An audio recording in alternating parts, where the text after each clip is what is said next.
Hai guys, apa kabar semuanya? Welcome back to Alastika. Film kali ini akan mengisahkan tentang perjalanan yang harus dilewati beberapa orang mantan pasukan khusus yang telah bertekad bersama untuk bisa keluar dari masalah ekonomi mereka. Bagaimana kelanjutan ceritanya? Mari kita saksikan alur cerita film Triple Frontier. Pada awal cerita, terlihat sepasukan polisi yang sedang melakukan pengepungan di sebuah diskotik di Brazil.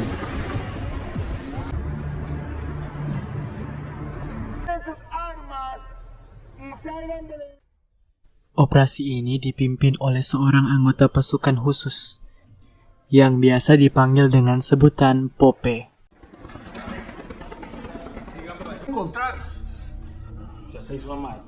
Rupa-rupanya operasi itu ditujukan untuk memburu seorang mafia kaya raya yang bernama Lorea.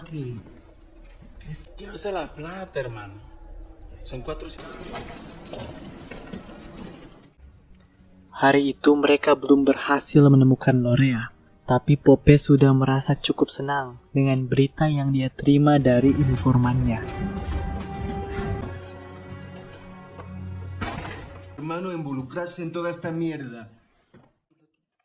Gadis informannya itu memberitahukan lokasi rumah Lorea yang terletak di sebuah hutan.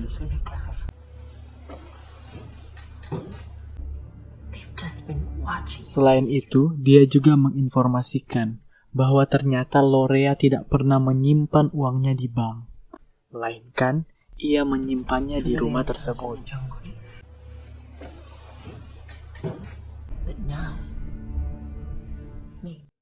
Kemudian, terlihat Pope yang sedang berkunjung ke Amerika. Di sana, Pope menemui beberapa kenalannya yang juga mantan-mantan pasukan khusus terbaik.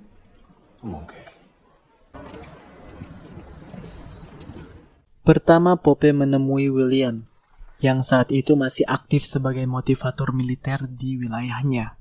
So, what's your take? The captain. I'm in. Next, Pope menemui Tom, yang lebih dikenal dengan panggilan Redfly. Sleeping with this woman?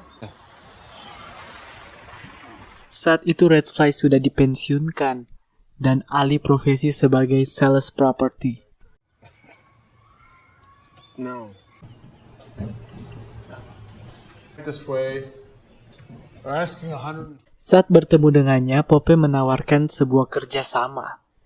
Pope menawarkan gaji sebesar $17.000 per minggu. Ia menyewanya untuk mengamati rumah dari Lorea. And we never took a dime. The real crime. You see it, James. Berikutnya, Pope lalu membujuk Benny Miller, yang saat itu terpaksa harus mencari nafkah dan menjadi petarung di MMA. What does that mean? Did you read the text? Well, I don't need a pilot. Dan yang terakhir, Pope mengajak seorang pilot handal yang biasa disapa Cop. Hell, you know. My lady isn't into me doing this kind of shit anymore. Pope akhirnya sukses meyakinkan mereka untuk mengatasi krisis ekonomi yang melanda mereka semua. Mereka semua pun bergabung dalam misi ini, yaitu misi membobol rumah Lorea. So what's the goal? Mereka kemudian sama-sama berangkat menuju ke sebuah hutan di Brazil. Di sana mereka melakukan pengamatan tentang sistem dan berbagai teknologi canggih yang digunakan untuk pengamanan rumah tersebut. Believes anyone actually has the balls to come out here and rob. Dari pengamatan itu, mereka menghitung dan menganalisa segala bentuk peluang yang ada. To the 6 a.m. service. When they get... Oh, shit. Akhirnya mereka memutuskan untuk menjalankan aksi itu pada hari Minggu, di mana anak-anak dan keluarga akan pergi ke gereja, hingga jumlah penjaga juga ikut berkurang. Maybe we don't tell them.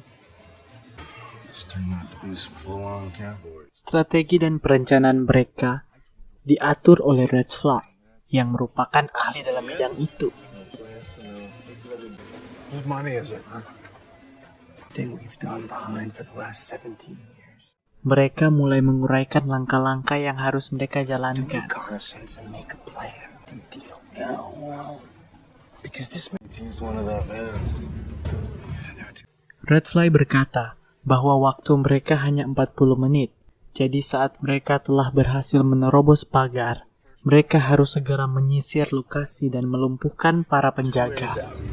The fence in the front. Dog. Untuk mulusnya rencana itu, Pope juga meminta bantuan informannya untuk menyediakan sebuah mobil van. Two, you cannot go back to your normal life. Scene beralih pada hari Minggu pukul 3 pagi, di mana mereka telah memulai persiapan itu. No mistake about it.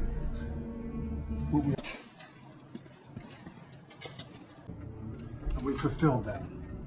Ketika keluarga Lorea berangkat ke gereja, mereka berlima mulai memasuki rumah itu dan melumpuhkan para penjaga yang ada di situ.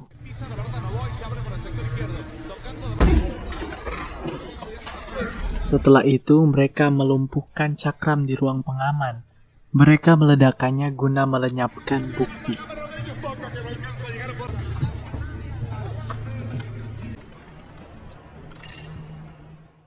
Setelah situasi aman, mereka segera bergegas ke brankas di ruang kantor Lorea, sambil terus mencari Lorea.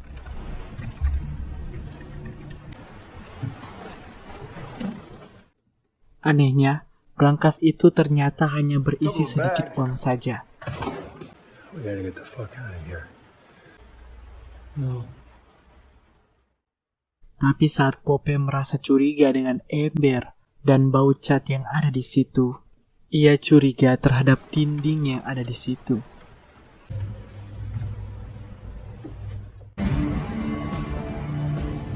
Dan ternyata instingnya tepat, karena di balik dinding itu, Lorea menyembunyikan uangnya.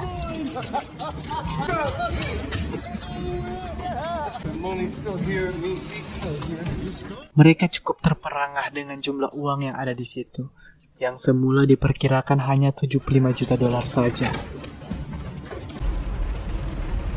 Lalu dengan luapan rasa senang, mereka mulai mengangkutnya ke dalam mobil. Tapi kemudian, mereka memiliki sedikit kesulitan, karena uang yang ada di situ jauh lebih banyak dari perkiraan.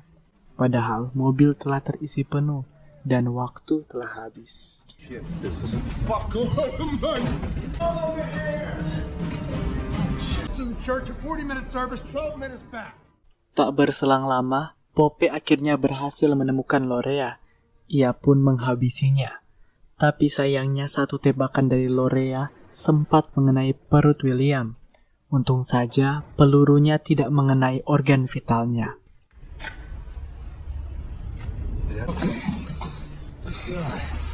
I'll cover the cost of the operation. Mereka pun kabur dan melaju dengan menabrak gerbang depan. I've got the family waiting to go in. Dan setelah penjemputan informan itu beserta adiknya, mereka lalu menuju ke lokasi tempat helikopter itu akan mendarat. Just load them up here and I'll weigh them. Setelah ditimbang, jumlah uang itu ada 250 juta dolar dengan berat sekitar 2.500 kilogram. What the fuck we gonna do with it? Cobb lalu berkata bahwa helikopter itu tidak bisa terbang ke ketinggian dengan muatan seberat itu, terutama saat akan melintasi pegunungan Andes. Ya, tapi mau bagaimana lagi? Namanya juga manusia. Karena enggan meninggalkan sebagian uang itu, akhirnya mereka paksakan juga uang itu diangkut di helikopter itu. Tak beberapa lama dari perjalanan itu, mereka lalu menurunkan si informan dan adiknya di perbatasan Peru. Pope lalu menepati janjinya dengan memberikan $3 juta, paspor, visa, serta tiket menuju Sydney. You deserve this! Go! Mereka pun melanjutkan perjalanan mereka, di mana ketika mereka melewati pegunungan Andes, mereka terpaksa harus membuang $50 juta karena helikopter itu tak mampu naik lebih tinggi lagi.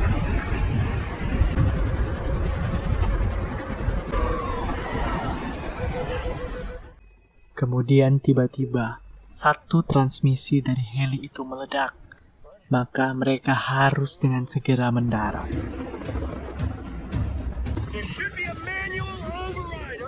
Saat itu mereka diperhadapkan dengan pilihan yang sulit, yaitu membuang uang itu atau mati.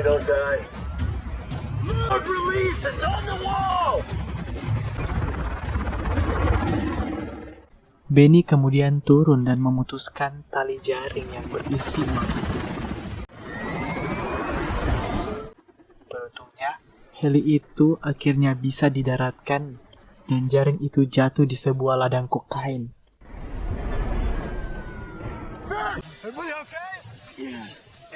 Tapi hampir dapat dipastikan, sebagian besar penduduk tahu menggunakan senjata api.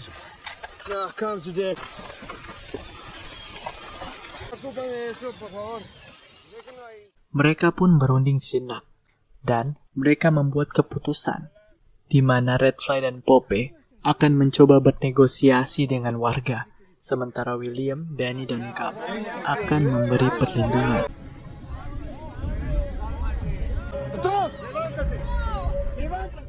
Negosiasi pun berjalan, tapi dia tidak berjalan dengan mulus. Redfly tak sengaja spontan menembaki beberapa penduduk di situ. Untuk menembus kesalahan itu, mereka lalu memberikan sejumlah besar uang kepada kepala desa itu dan membeli beberapa ekor keledai.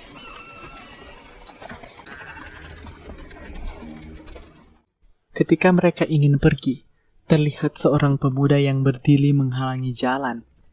Kepala desa itu lalu mengatakan padanya bahwa mereka sudah membayar semuanya.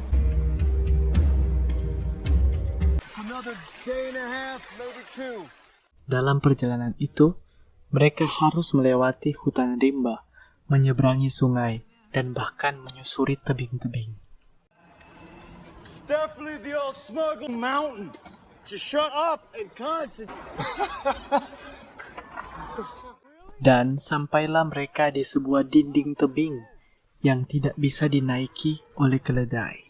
Jadi mereka mengikat bundalan dan gumpalan-gumpalan uang itu pada seutas tali dan ditarik ke atas. Come on up! Malam itu, mereka terpaksa membakar satu koper penuh uang untuk menghangatkan badan mereka.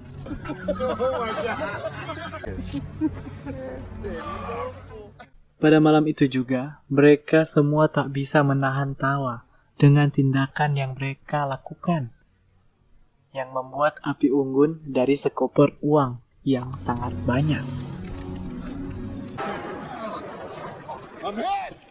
Keesokan paginya, sempat terdengar bunyi tembakan di tempat itu.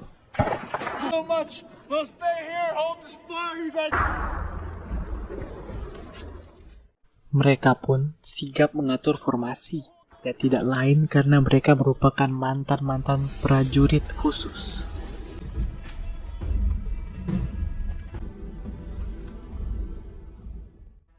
Redfly sempat membidik seorang dari para penguntit itu. Tapi karena hal itulah, dia tidak waspada, sehingga sebuah peluru meluncur menembus kepalanya, dan Redfly pun menghembuskan nafas terakhir.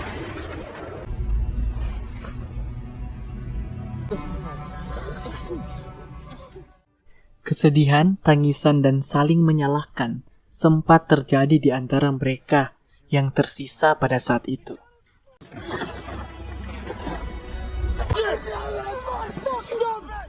Pope lalu menenangkan situasi, dan ia berkata bahwa anak muda dari desa itu yang menembaki Red Fly. Dia memang datang untuk mengincar Red Fly.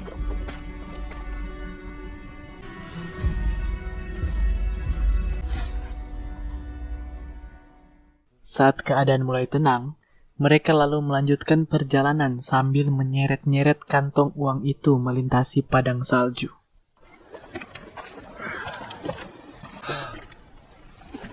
How late are we to meet? You sure? Sebelum mereka bergerak turun ke kota, Benny diutus untuk meninjau terlebih dahulu situasi di sana. Copy that. Saat Benny kembali, ia melaporkan bahwa ada pencarian besar-besaran di kota itu. 2 or 3 pros. Mereka pun berunding, dan mereka memastikan bahwa mereka mungkin tidak akan keluar hidup-hidup dari kota itu jika mereka memaksakan untuk membawa semua uang itu. Mereka pun sepakat untuk hanya mengambil uang masing-masing dalam satu tas ransel saja.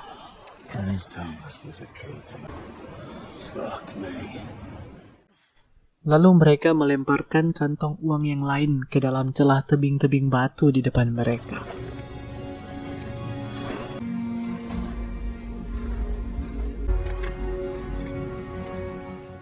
Sesampainya mereka di kota itu, mereka sempat dikejar dan dipersulit oleh beberapa mobil.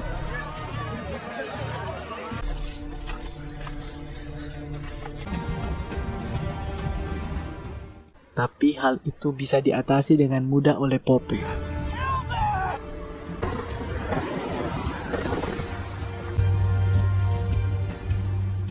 Sementara itu, terlihat Benny yang menjemput mereka dengan sebuah perahu untuk menuju ke kapal sewaan mereka.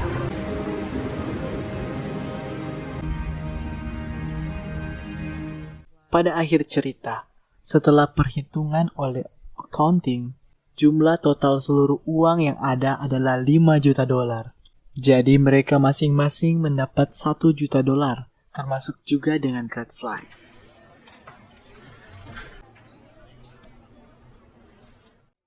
Namun hal yang mengharukan dari kejadian ini, mereka berempat menyerahkan semua bagian mereka sebagai dana perwalian untuk istri dan anak-anak Red Fly.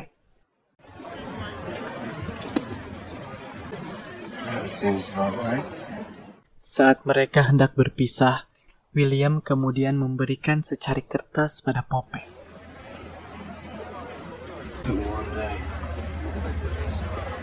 Yang ternyata adalah titik koordinat dari lokasi uang-uang yang mereka buang itu. Film pun berakhir.